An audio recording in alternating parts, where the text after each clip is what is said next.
हाँ तो भाइयों, राम राम। मैं आपका अपना दोस्त रिंकू शर्मा आज आपके लिए फिर से एक वीडियो लेकर आया हूँ, जिसमें आपको आज एक नई स्कीम के बारे में बताऊंगा। और जो स्कीम आजकल ये लगा लो कि हवा में छाई हुई है, मतलब आजकल जहाँ देखो वहीं पे लाडो लक्ष्मी है, लाडो लक्ष्मी। तो भाइयों, ये स्कीम है लाडो लक्ष्मी योजना। अब लाडो लक्ष्मी योजना है क्या?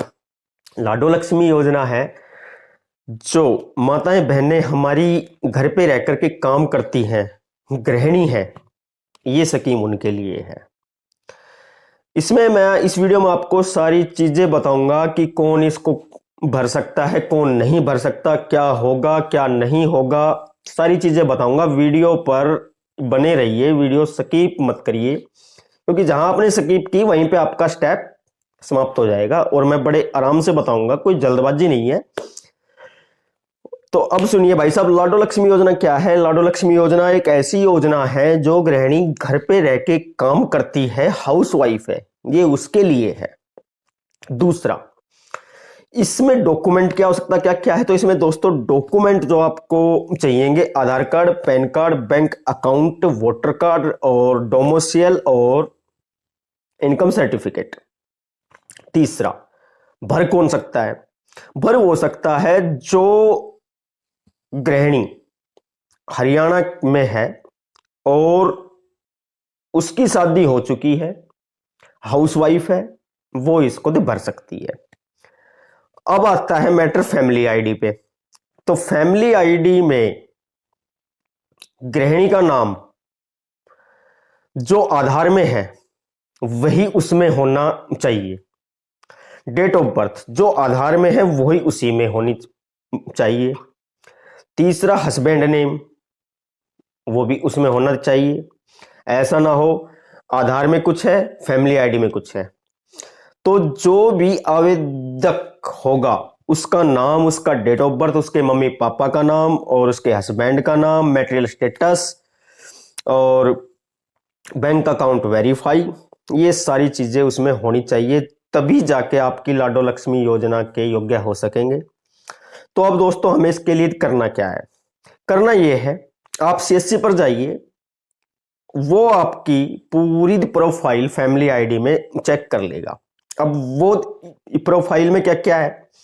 प्रोफाइल में है आवेदक का नाम, आवेदक के मम्मी पापा का नाम, आवेदक की जन्म तिथि, आवेदक के हस्बैंड का नाम, आवेदक का अकाउंट नंबर, आवेदक का मैरिटल स्टेटस, यानी कि वो फैमिली आईडी में अनमैरिड ना हो, मैरिड हो।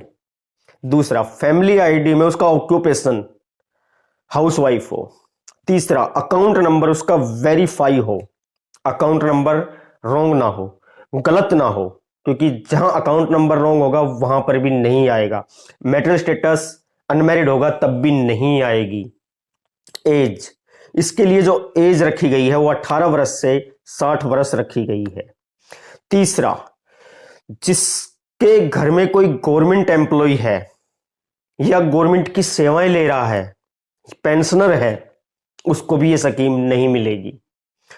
तो कोई भी आपकी फैमिली में गवर्नमेंट एम्प्लॉय ना हो, सरकारी सेवाओं का लाभ ना ले रहा हो, ऐसा नहीं है कि आपके सास ससुर बुढ़ापा की पेंशन ले रहे हैं तो वो भी नहीं, तब भी आपका नहीं होगा, ऐसा नहीं है दोस्तों। अगर आपके सास ससुर फौज में थे या पुलिस में थे या कोई टीचर हैं, यानी कि जो भी गवर्नमेंट जॉब है, तो उनकी ना तो उनके पास सैलरी आ रही हो और ना उनके पास पेंशन आ रही हो, वो आवेदक इसको उसके योग्य है, नहीं तो नहीं है। तो दोस्तों, आपको सारी चीजें इसमें अपनी चेक करा लेनी है, तभी जाके आपकी बनेगी। और इसके लिए आपको अपना डोमिसाइल और इनकम सर्टिफिकेट बनवा लीजिए, क्योंकि हरियाणा में आप जो भी स्कीम लेंगे सबके लिए डोमिसाइल तो आवश्यक है, हरियाणा निवास पत्र। क्योंकि बहुत से लोगों के पास होता है, बहुत से के पास नहीं होता, सोचता है क्या हो सकता है। लेकिन आज मैं आपको एक दोस्तों एक बात बताना चाहता हूँ कि जिस स्टेट में आप रह रहे हैं ना, उस स्टेट का तो हमारे पास प्रमाण पत्र होना चाहिए कि जी मैं हरियाणा का हूँ। अब आपके पास जैसे आधार कार्ड है, उससे वेरीफाई हो जाता है कि भाई ये आदमी ये है, लेकिन उसमें हरियाणा का निवास पत्र होता है जो किसी भी सरकारी स्कीम को लेने के लिए लगाया जाता है। दूसरा भाई, उसकी फैमिली आईडी में इनकम 180 हो, इससे ऊपर ना हो, क्योंकि इससे ऊपर वाले कोई लाभ नहीं मिलेगा। अब मैंने बहुत से लोगों की फैमिली आईडी में देखा है लिखा हुआ है construction worker, unemployed, other worker. तो ऐसा ना हो। जो माताएं बहनें घर पे रह रही हैं उनके नाम के आगे जो ऑक्यूपेशन है व्यवसाय, व्यवसाय में लिखा होना चाहिए हाउसवाइफ। अगर हाउसवाइफ नहीं है तो भी आपको स्कीम नहीं मिलेगी।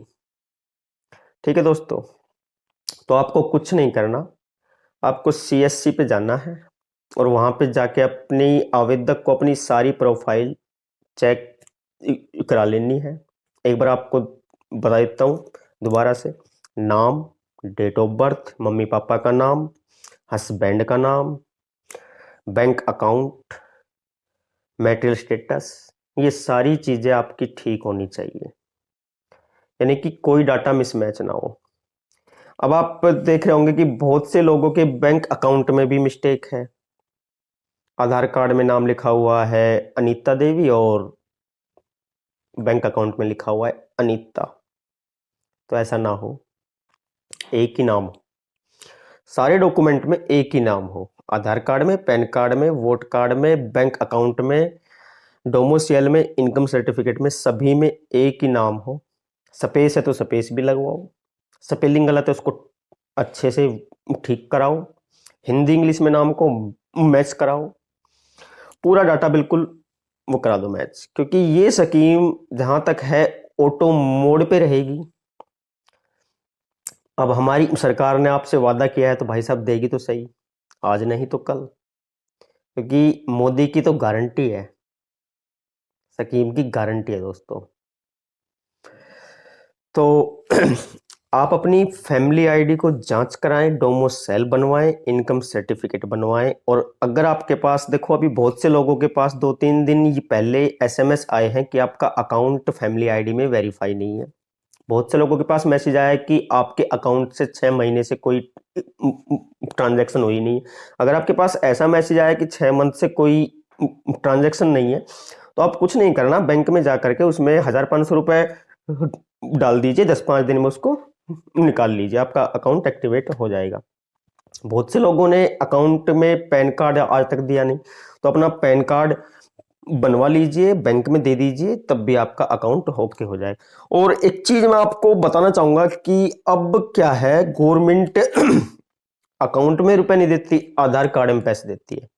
तो भाइयों, अपनी आपके चाहे 5 अकाउंट है, डीबीटी होगी एक अकाउंट के साथ, तो आपको क्या करना है, आपको जिसमें भी गवर्नमेंट का पैसा लेना है उस बैंक में जाइए, Aadhaar card, PAN card, bank account की कॉपी लेकर के कि सर हमारे अकाउंट की डीबीटी कर दीजिए।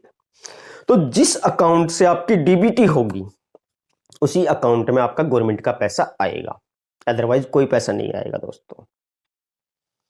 तो दोस्तों, अगर आपको इस वीडियो में कोई चीज समझ नहीं आई हो तो कृपया मुझे कमेंट में बताएं, मैं आपके एक एक क्वेश्चन का जवाब दूंगा और देता हूं दोस्तों, मैं, ये भी सच्चाई है दोस्तों। आपसे यही एक विनती है कि मेरी वीडियो ना स्किप मत करिएगा, और जितना हो सके मेरे दोस्तों मेरे चैनल को सब्सक्राइब करिएगा, लाइक करिएगा, शेयर करिएगा, क्योंकि आपके एक छोटे से काम से हमें हिम्मत मिलती है, आगे वीडियो बनाने की चाह होती है। तो आपसे अब मैं विदा लेना चाहूँगा, और आपको कोई भी दिक्कत आई हो इन कामों में तो आप मुझे कमेंट में ज़रूर लिख के बताइएगा।